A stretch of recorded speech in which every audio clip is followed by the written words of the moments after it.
Welcome back to Day 0 to Breakthrough. I joined the team on day 42 for something a little bit more up my alley.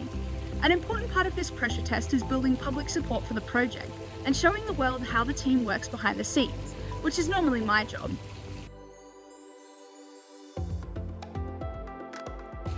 This means that today we're doing a photo shoot for some upcoming media releases. There's lots of laughter and avoidance by some of the more camera-shy members of the team. I even got to dress up as a scientist and pose for some shots. If you look very closely, I'm in the back of this shot, which ended up in the Sydney Morning Herald.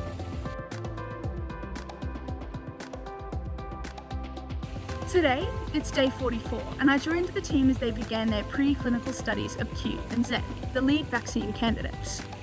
The team are using mouse models to investigate how their vaccine candidates perform in biological systems.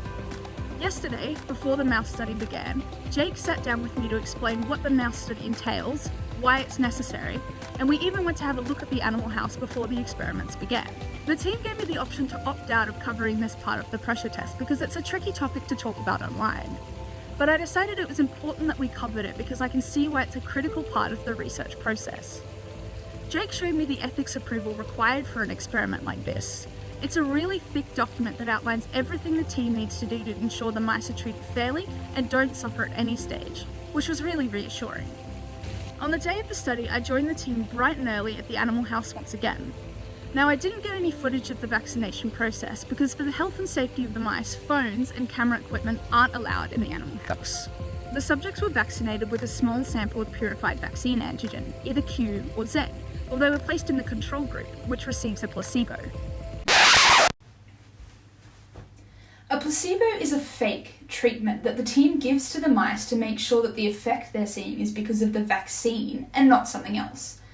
In this case, the team will give the mice in the placebo group an injection of salty liquid instead of a vaccine.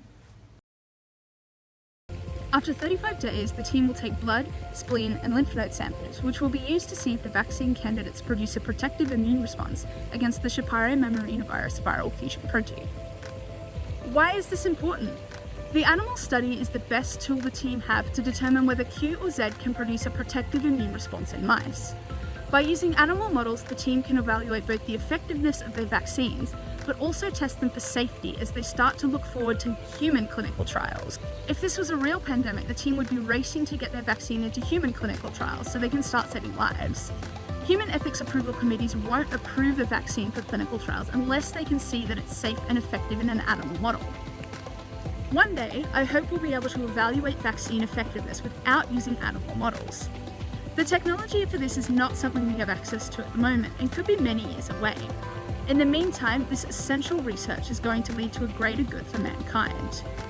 Over the next 35 days, the mice are going to be busy developing a protective immune response against Chappare mammarenavirus, hopefully.